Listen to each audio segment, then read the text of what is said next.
Hello, this is Mrs. Lew. Let us look at this maths question.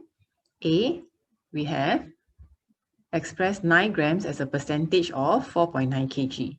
So it's actually 9 grams over 4.5 kg we convert to grams is 4,500 grams times 100 because they want a percentage. So you multiply by 100, that will give us 0.2%.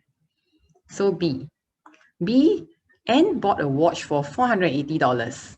When she sold it, she made a profit of 135% off her cost price. So it's 135% off her cost price. So it's actually 235 over 100 times 480.